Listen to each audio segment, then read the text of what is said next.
good, whatever. Welcome to another episode in the soft and system side to sales, where we tackle a different subject every week. And we're on this team of leadership at the moment. And I'm here with my good friend and colleague, Jason Cooper, the sales experience expert. And today we're talking about how to leverage artificial intelligence.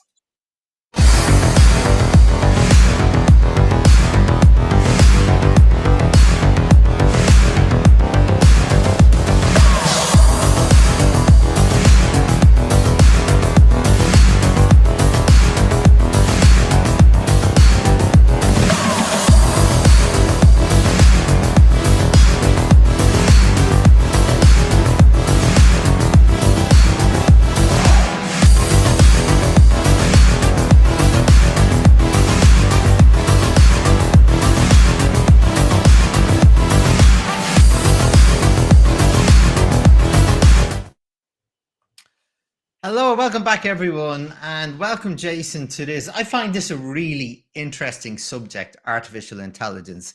Outside of being a big fan of Terminator, right?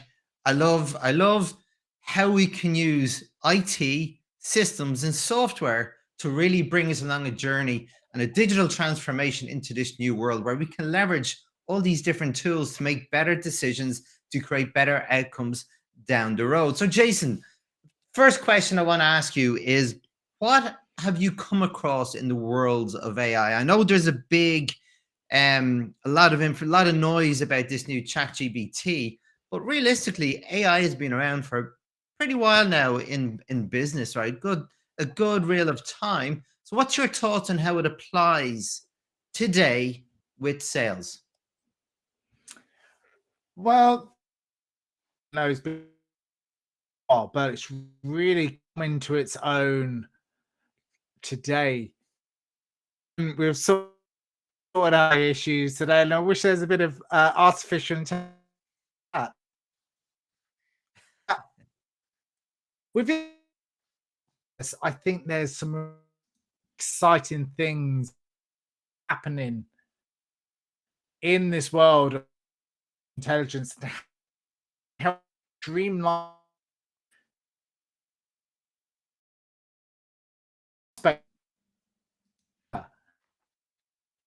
a resource for quicken things. So that comes into its own to know when they're really hot prospects there, as opposed to searching around the internet, finding your hot prospect, or you think there's a hot prospect. Artificial plug in to your CRM, but it will also search the internet to find out where there is a more target for you to go for, prospect for you to go for, a client for you to now marketing, which is now ready to buy or close.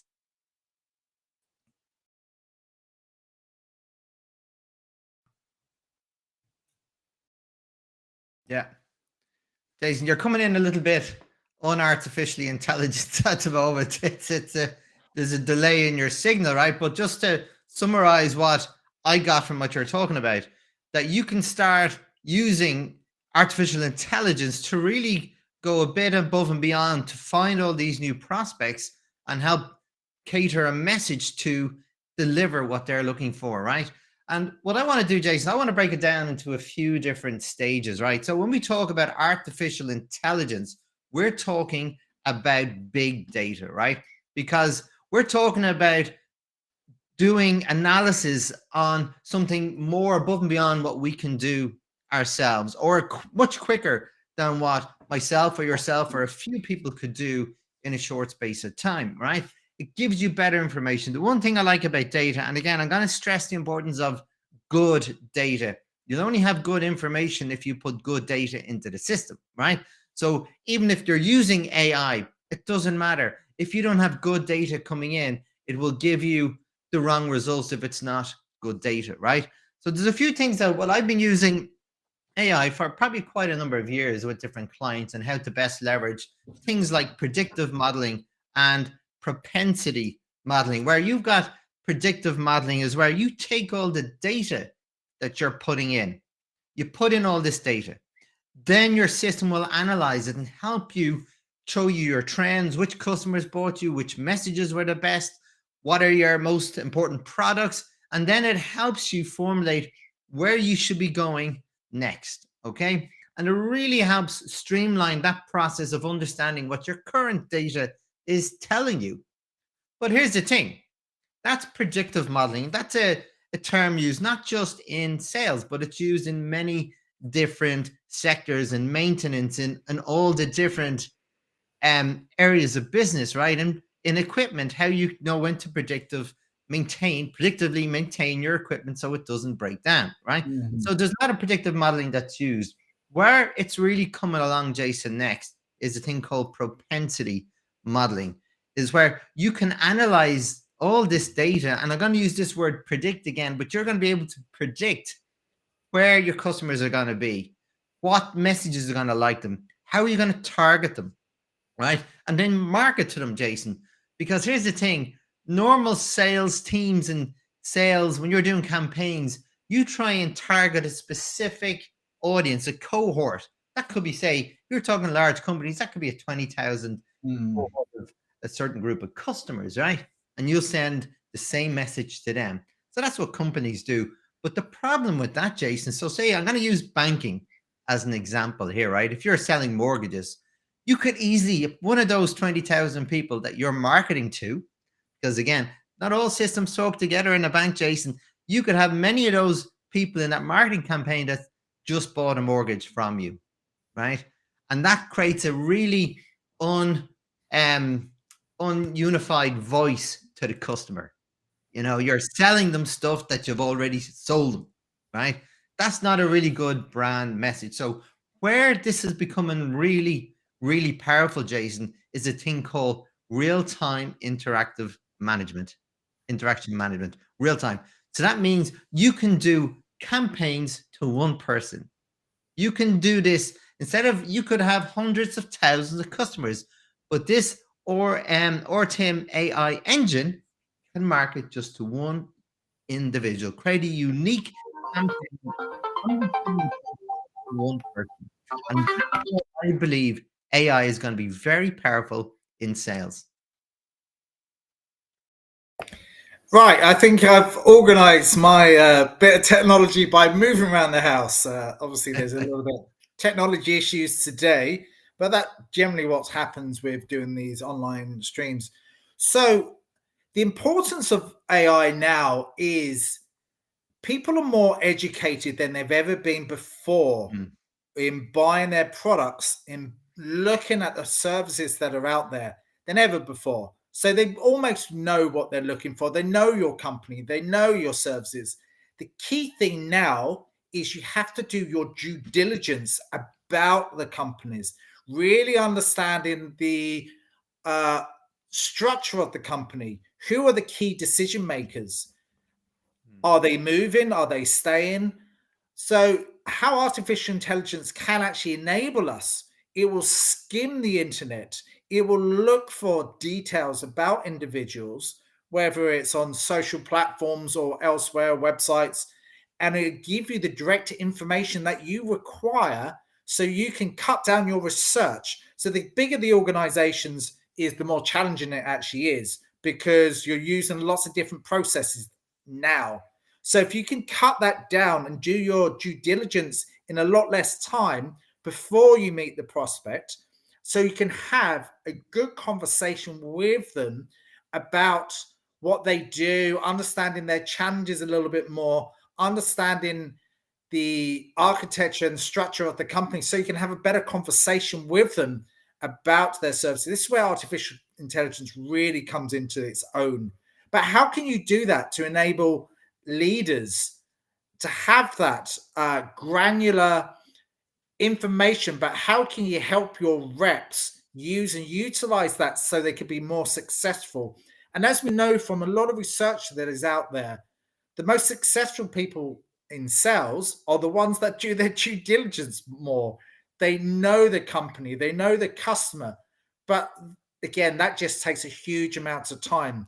If you're looking at a small to medium-sized business, I think artificial intelligence is going to come into its own.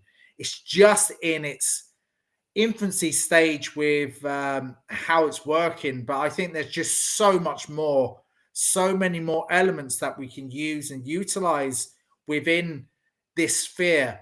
But I think on that side it's great, but I think the tools like of Gong and other tools that use a bit of artificial intelligence to summarize a call to make best use of how people are actually pitching to their clients. So all the data now is being recorded. So it picks up the nuances in how people are actually speaking, the buying signals and all of that. And that's really good for coaching. And that's going to pull out a lot of data as well for us leaders and leadership to make the calls, make the structure of the calls a lot more effective. So there's lots of different approaches behind using and utilizing this information that we've got at hand. Yeah, and that's it, Jason. So there's multitude. So we've talked about predictive modeling, we've talked about propensity modeling, we've talked about ORTIM, we talked about improving what you say, right? When you go through those touch points with your potential customers. And then we've got the latest one, ChatGPT, that you can actually then use to actually help you write strong written assets for your customers. Anyway, from an opening email to either a cold or warm lead to like formulate a really good structured message that's really inviting and targeting a particular cohort of customers. And then all the way through, it can help you, even your assets on your website, your branding messages, everything. So we've nearly got the full synergistic approach covered with all the different tools. But here's the thing, Jason, as I keep saying, data, right? Big data. When you're talking about using data on the sort of reporting level to help you be better moving forward, right? Data is only as good as what you put in. Okay. So you'll have your CRM. You could have some AI platform feeding in and out of that to give you really good reporting structures. Because Jason, CRMs, the reporting elements are not that great. They're really good at just putting the information, working with the information, but you'll always end up having to buy a third-party tool for a reporting to get the best views out of it. But when you work with them effectively, Jason, and before I go any further, there's one point you said, there's a difference between small, medium, and large enterprise, right? Yeah. And they're going to have different digital transformation roadmaps, right? So the big companies are really going to leverage this very, very quickly. Really, they have to adapt and adopt it. Otherwise, they could run the risk of getting left behind, especially in industries that are not just evolving, but where there's evolutions, but there's revolutions in some of these industries where things are moving at rapid pace. So those big, large organizations have no choice but to be early adopters. But the small to medium, they may have a little bit of time and there's a huge cost. But one thing I'd like to say, Jason, is like anything, you really have to understand your requirements, right? To leverage this back into the sales world, right? The different elements. Well, what is the first thing? If you're going to start adopting these technologies and platforms, what's your curve? What's your roadmap? What way are you going to do it? What's number one? What's going to help you maybe generate more leads, right? And if you have your own conversion ratios, what will be the biggest impact for its book in the short term? So then you can make more profits. And then you go, do you know what? What's phase 2 of my digital transformation roadmap? And then build and build. Don't be the early adopters from day one, because it's great to have this like all new and all singing and all dancing stuff. But the problem with that, Jason, you end up with something that you don't need and you spent a lot of money on it. Yeah. The big question is, what is the number one thing that my business needs today that will give me a return on investment that will help me grow, scale, and then go to phase 2 of what I want this to do? So what you're actually saying is like the big corporates are really on it. They probably understand the process. But the smaller businesses, the SMEs, the companies, medium size, or even the startups that really have to think about what's the best use of their technology and how can they get the best return on investment from it by using it. Everyone's talking about artificial intelligence. There'll be companies out there falling over themselves going, I need it. But what do you need it for? Mm. Can you utilize this technology for the best effect? How can, as you said before in the past, is to strategize about it. Think about your process. How can you actually use it for the best purposes to make your job easier, to make it more structured, make it more formulated, but really understanding how it can benefit you, as opposed to getting on the bandwagon and go, well, we need this. Like going back 20 years, everyone wanted a website. No one really knew why they wanted a website and what was it going to do. Now we know that you need a website just for a business card, maybe for a bit of lead gen in there or whatever, but really to understand those processes and how it can use and utilize for your business. And it does make common sense to have this, but make sure that it fits your business and make sure it's a best approach for your business so you can get the best return on investment. I have regurgitated that a few times, but it's worth repeating, Jason. Yeah, and I'll tell you now, and the reason why I say it's very much worth repeating, and I've specifically with CRM systems, right?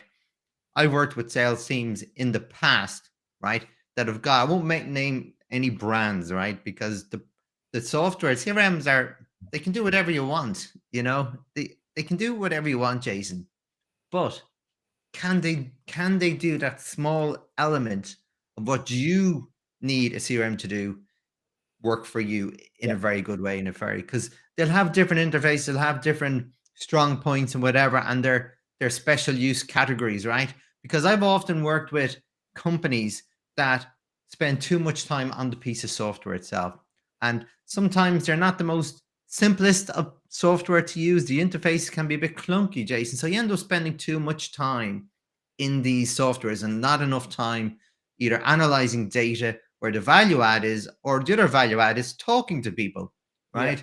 Inputting data is only as good if you can do it quickly and then you can analyze it. When it becomes difficult, it loses its value very, very quickly. And I've often had to take people off their systems and then create a rough working model in Excel based on their requirements, their needs. And I often use an approach called the Moscow, the must-haves, should-haves, could-haves, and won't-haves, right? And we break them down. And once we build the requirements over the course of a period of time, it could be a month, it could be 2 months, then we'll go, well, let's really build a very specific set of requirements that we're working very well with here, right? In the model, the rough and ready model. And then we go to the software. Does it do these things very well? If it does, fantastic. Only use those tools for now, or those elements of the software. Then when you get really good at that, then you can start to explore. Because what I like a very simple way to look at this, Jason, there's 2 parts of the journey in a very simple macro view. One is do things better, right? What are the things that you can do better that make you more productive, more efficient, more effective, right? Get them done first. And then when you've explored all those things, then you go from do things better to do better things. And that usually involves, let's relook at the software. All those could haves, right? So you start at the Moscow must have, should have, and then the could haves that, do you know what? These could be powerful once we get all the other things done. Can it do those could haves? And then you can start building phase 2. Do things better first, then do better things, innovate. That's absolutely core. I love that. And I think that is definitely worth looking at it. And again, let's regurgitate what we've just said, because we're running at our time, and that's due to my challenges with technology today. My fault is to use and utilize your technology that's going to have the best effect on your business.